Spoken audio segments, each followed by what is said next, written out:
Café Virtual. Apresentação: Regina Helena. Um programa da Sexta Igreja Presbiteriana de Uberlândia.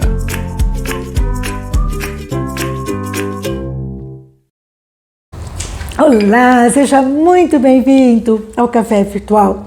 Obrigada por você estar aqui, reservando esse tempo para meditarmos juntos na Palavra de Deus. E hoje eu gostaria de conversar com você sobre andando sempre para frente. Uau! Como é que você pode dizer para mim, Regina? Será que eu ando para trás, né? Eu estava lembrando das palavras do Abraham Lincoln, ex-presidente dos Estados Unidos, que disse assim: ando devagar, mas nunca ando para trás.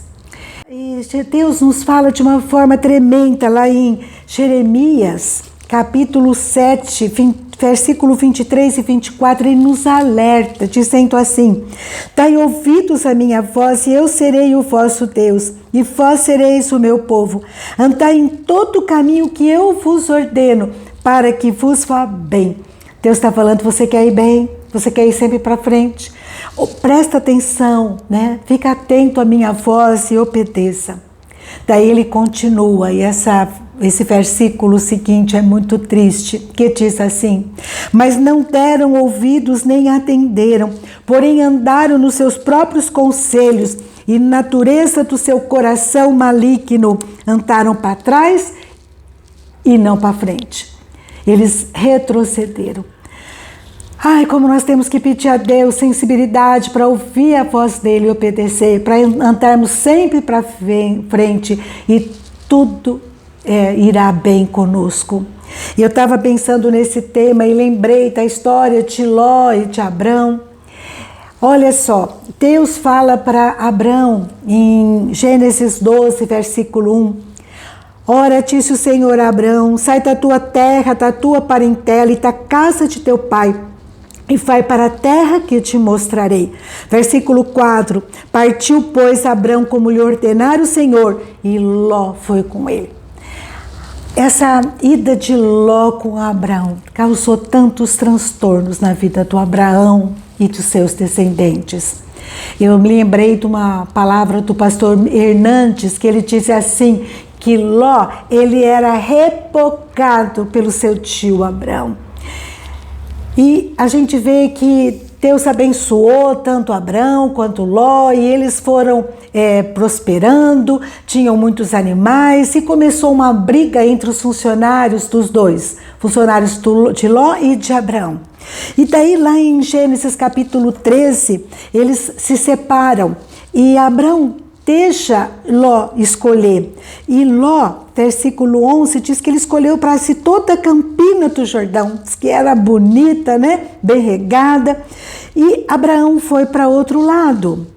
Agora, o versículo 13 diz que para onde Ló estava se dirigindo, tinha Sodoma. E os homens de Sodoma eram maus e grandes pecadores contra Deus. E foi para lá que Ló começou a caminhar. Nós temos também que em Gênesis 14 houve uma guerra contra Sodoma, e nessa altura do campeonato o Ló já estava morando em Sodoma. Conta-se que ele estava ali, e no versículo 12 do capítulo 14, né? Ló já morava em Sodoma. Ló foi se aproximando daquela cidade pecaminosa e estava morando lá, e ele foi sequestrado e os seus bens foram levados. Abraão fica sabendo e vai lá e liberta Ló e assim, recupera os seus bens, né? Mas Deus, ele está muito aborrecido com aquele pecado, tanto de Sodoma quanto de Gomorra. E no capítulo 18 de Gênesis, versículo 20, né? O Senhor fala para Abrão que o clamor de Sodoma e Gomorra tem se multiplicado e o seu pecado se tem agravado o mundo. E Deus então conta para Abrão, Deus conta, né, segredos para aqueles que o temem, para os que o seguem. E ele conta para Abrão: olha, eu vou acabar com essas cidades. E Abrão então começa a interceder. E lá em Sodoma recebe então 2 anjos. E esses anjos, eles são recebidos por Ló em sua casa, e o que acontece é que eles começam a falar olha, vocês têm que sair daqui porque vai ser destruído.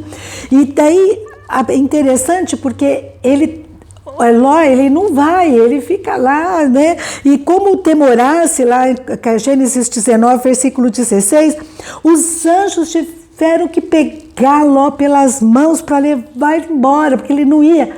Ele foi repocado por Abraão, agora está sendo repocado pelos anjos.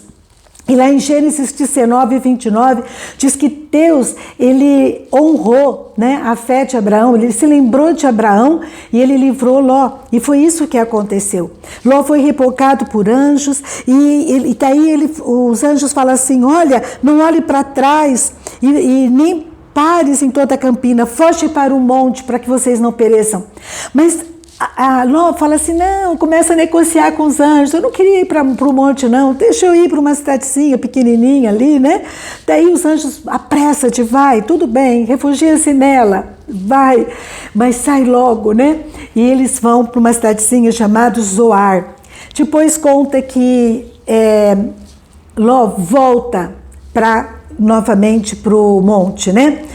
Mas olha só, o que eu aprendo com toda essa história? Primeira coisa, né?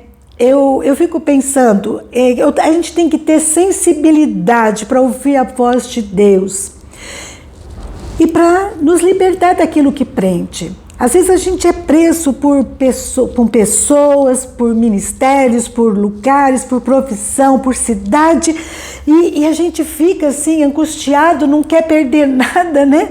Não quer mudança, e Deus tem algo novo às vezes para a nossa vida. E a gente vai andando às vezes para trás, né? Presos no passado, em coisas que não prosperam a nossa vida interior e nem também a nossa vida, né? A nossa saúde, a nossa profissão, a gente não prospera. Às vezes a gente fica triste porque às vezes pessoas se afastam de nós, né?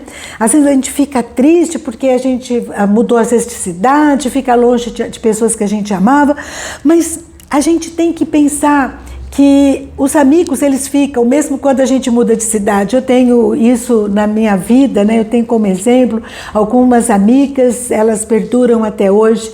E o tempo pode nos afastar de pessoas, mas pode também selecionar as pessoas que são realmente nossas amigas. Às vezes a gente perde um emprego, ou uma atividade, ou um cargo que a gente tanto gostava. A gente tem que pensar que às vezes é livramento de Deus, uma nova fase, uma nova frente que Deus tem para nós, com novas perspectivas. Às vezes a gente muda de cidade, né? Eu já mudei algumas vezes, e às vezes a gente fica triste, mas a gente tem que pensar que a gente sentiu paz de Deus nessas mudanças. E nós somos aqui peregrinos. E Deus às vezes permite mudanças para ampliar nossas fronteiras. A gente não pode se acomodar, né? Deus tem sempre algo novo para nossas vidas, pessoas novas para a gente conhecer, às vezes empregos novos, situações novas, ministérios novos. E a gente precisa parar de ficar lamentando, né, o que passou e olhar para o futuro. Lá no versículo 26, nós temos que a mulher de Ló, né, ela olhou para trás e se tornou uma estátua de sal. Coisa triste, né? Ela olhou para trás e se tornou uma estátua de sal, paralisada. Tem gente assim, né, paralisada, chorando o passado.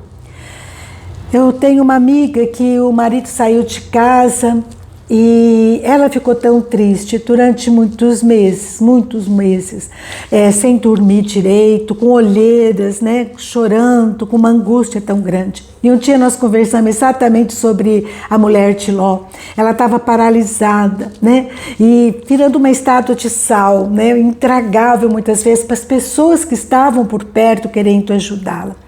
E ela entendeu, e nós conversamos bastante sobre isso, que a gente tem que pensar no que a gente está ganhando, não no que perdeu. Porque Deus é um Deus de novidades, do futuro, de esperança. A gente vê também que Ló, ele vai para Zoar, ele estava na cidadezinha, né? E depois de lá ele vai para o monte, para a caverna. E ele tem 2 filhas. E essas filhas, elas tomam vinho. Então, vinho para Ló. E faz com que elas se deitam com o pai. Olha que coisa triste, né? Elas se deitam com o pai. E quando elas se deitam com o pai, elas têm filhos, né? Com ele. E lá em capítulo Gênesis 19, versículo 30 a 33, né, diz que elas se deitam com ele e elas engravidam. E uma delas dá à luz ao Moabe, que é o pai dos moabitas, e a outra dá à luz a Benjamim, que é o pai dos filhos de Amon, que são os amonitas. 2 povos que causaram muitos problemas. Há quem indica que foram os piores inimigos de Israel. Olha só o que a gente vê, né?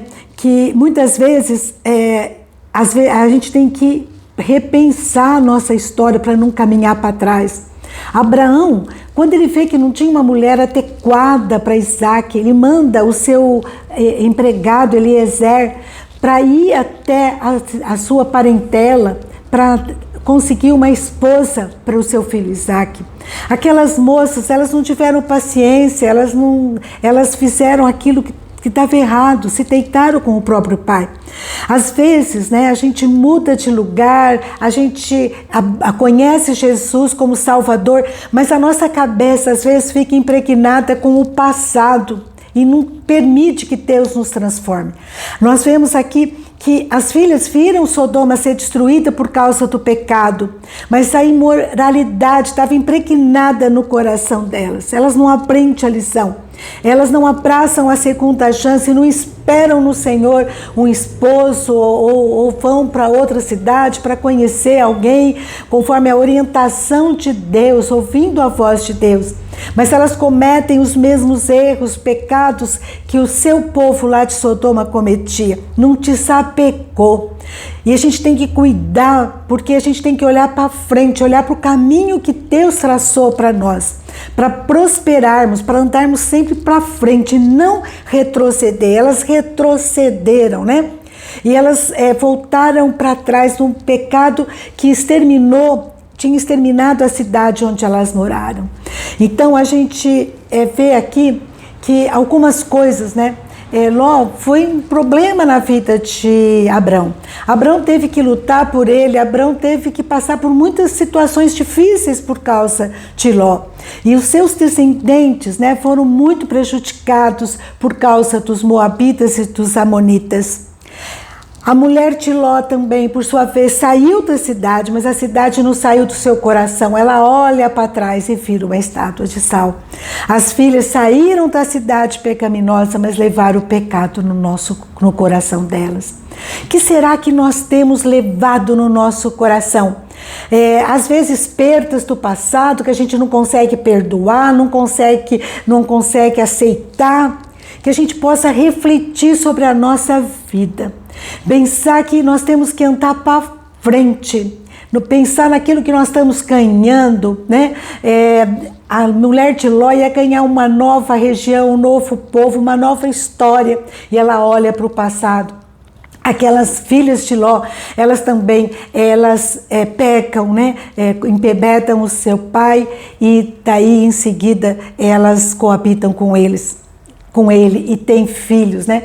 E esses filhos foram um desastre para os descendentes de Abraão. Como a gente precisa cuidar de quem que a gente alia, ter sensibilidade, né? Para entender a voz de Deus e obedecer, andar pelos caminhos dele, daí tudo vai bem. Se nós não fizermos isso, se nós tivermos cabeça dura, né? Se nós ficarmos olhando para trás, ficarmos lamentando o passado, ficarmos conservando dentro de nós coisas erradas do passado, a gente vai andar para trás e não para frente. Que Deus abençoe você e a sua casa. Que você olhe para frente. Senhor, qual o caminho que o Senhor tem para mim? Me mostra, Senhor, eu quero te obedecer. E que a gente possa se desvencilhar daquilo que não é bênção, daquilo que é do passado e deve ficar no passado, pecados, vícios, aliados que não são de Deus, que a gente possa ir para frente e que Deus nos abençoe em nome de Jesus. Amém? Um grande abraço, fica com Deus, reflita sobre esse tema e que Deus ministre no seu e no meu coração uma nova história que Ele tem para nós, de prosperidade, um caminho para frente e não retrocesso, não um caminho para trás. Até a próxima, se Deus quiser.